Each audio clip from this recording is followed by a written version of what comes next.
Dahil nga medyo masama ang pakiramdam ko ngayon at meron akong COVID-like symptoms. So, dahil na-compare ko naman kung ano yung pakiramdam na COVID, kaya parang sinabi ko na rin na COVID kasi hindi naman ako napa-swab test. Pero wala akong pang-amoy, panlasa at hindi ko naamoy talaga ang dumi ng aso ko ngayon at masama ang pakiramdam ko. Kaya naisipan mo na akong magpahinga at mag-video story time. Hindi mo na ako babangon at dahil wala akong pasok ngayon, magkukwentuhan tayo. So, this is in regards doon sa aking gay life. So, I'm already 35 years old. And meron akong mga nababasa, meron akong mga nalaman at meron akong mga kilalang mga tao na LGBT members na medyo traumatic ang kanilang experience during their childhood kasi nga pinubugbog sila, sinasako sila, pilit na binabago ang kanilang identity into hetero, cisgender nga magiging lalaki o babae, di ba? So, isa ako sa mga hindi makaka-relate doon. So, I'm sympathetic kasi nga nakikita ko sa mga movie kung ano yung mga na-experience sila. Pero personally, hindi ko yung na-experience. I am one of those LGBTQIA members, self-proclaimed gay na hindi ko naranasan yon at sobrang fortunate ako and nagpasalamat talaga ako na hindi ko naranasan yon. So, when I was young, I grow up doon sa side ng lolo't lola ko. Sa family namin, sa poblasyon San Isidro, Bohol, kung saan doon ako pinanganak at doon ako lumaki at doon ako nag-graduate ng high school, I am extremely fortunate. Kahit rural area siya at medyo remote area siya, ganon, medyo maraming conservative at saka Catholic talaga yung majority doon. Pero never ko na-experience yung bubugbugin ka, i-change ka nila into lalaki, ganon. Never ko na-bully. Never ko naramdaman yon sa aking Orbuda clan. Alam niyo kung bakit? Kasi meron kami sa family clan namin, sa clan namin sa Orbuda, sa nanay side ko, sa Orbuda side. Meron silang paniniwala, ha? Every time kasi may reunion kami, namimiss ko na nga mga tao sa Buli. Every time na meron kaming reunion, sa bawat pamilya, hinahanapan talaga kung sino yung tomboy or sino yung bakla. Ayun. So, wala pa yung mga LGBTQIA concept doon. Wala kasing ganun doon sa Bohol eh. Ang meron lang doon, ang alam lang natin ng concept, it's either masculine ka, you are tomboy. If you are feminine, bakla ka. So, there's no spectrum. Walang in-between. Walang bisexual, pansexual, cisgender, queer. Walang ganun doon. It's either tomboy ka or bakla ka. Pag nagdamit ka ng babae, bakla ka. Pag malamya ka, bakla ka. Pag matigas ka, tomboy ka. Ganun. Walang in-between. So, every time, meron kaming gathering like fiesta, ganyan. Buong May kasi fiesta sa Bohol eh. So, makamag-anak namin pupunta sa bawat bayan para makikain, ganyan. At magkakatay talaga ng baboy, ganyan. So, every time may celebration, ako, sa lolo't lola ko, pag pupunta kami doon sa mga pamilya-pamilya, ganyan, hinahanap talaga kung sino yung bakla.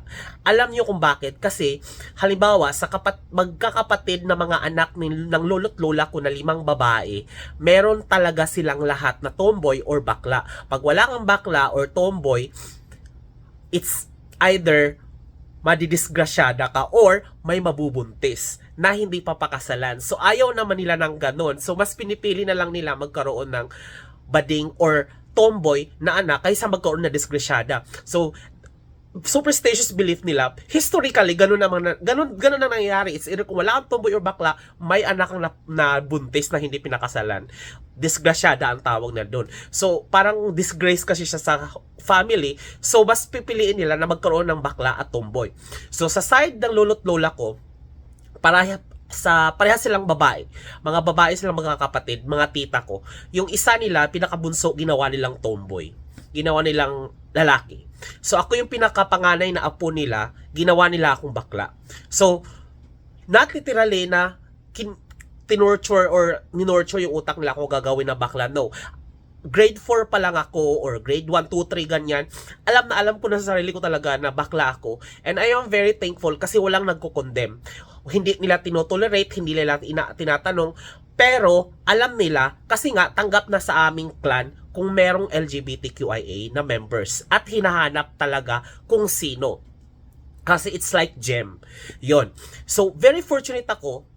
Nung una kasi, kapag hindi mo pa kilala yung identity mo, sobrang, alam mo yun, denial ka, ganyan-ganyan. Pero, Since nga, natatandaan ko talaga siya. Nung panahon ng MTV or Magandang Tanghali Bayan ng host si Randy, si John Estrada, si Willie Revillame, meron dati na calendar girl. Meron Miss January, Miss February. Yung mga tita ko, pilit akong pinapadamit ng mga babae at pinagpapanti ako at pinagpa-fashion show ako dahil gusto nilang gawin akong Miss Calendar Girl. Ganyan. So yun yung nurture ko. But again, hindi dahil naging bakla ako because of them or because of the environment. That's really my choice. And I grew up na ganun talaga ako kasi naalala ko talaga, grade 4 pa lang ako, crush na crush ko si Smokey Manoluto. Na si Smokey Manoluto, yung sa notebook na spiral, yung mga grade 4 ganyan na may notebook na sa cover artista, crush na crush ko si Smokey Manoluto. And I'm so confused kasi nga lalaki ako and identify myself as a man and I like man. I don't consider myself as a woman because I'm not a transgender. I'm a man. It's just so happen that I love my body, I love my genital, and appreciate who I am. It's just so happen that I like same sex. So yun yung ngayon ko lang naintindihan na yun pala yung concept ng gay. So that time hindi confused ako ganun. Pero may pagkamalamya na ako.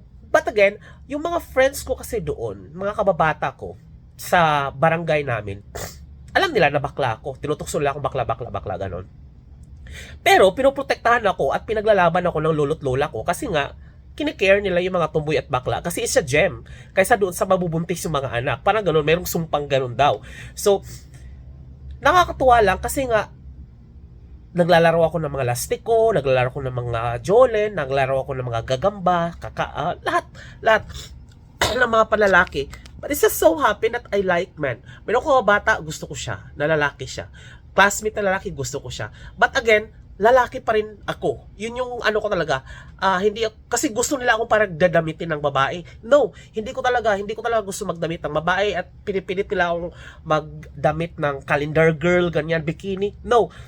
Kasi nga, ang alam ko talaga lalaki ako. It's just so happen that I like same sex. Pero never ko sinasabi at never ko makikita yung sarili ko talaga nag cross dress or I consider myself trapped in a wrong body because I love my body. I love everything that I have up until now.